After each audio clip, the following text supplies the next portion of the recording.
You ask Tiger to solve. This deals with linear equations with one unknown.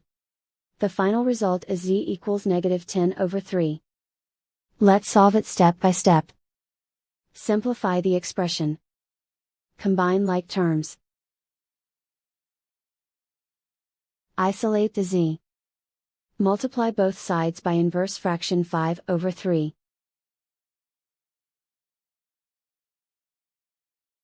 Group like terms.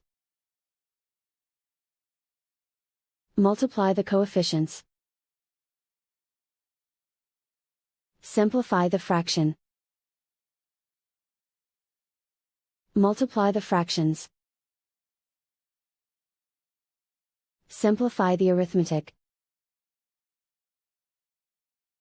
And so the final result is z equals -10/3.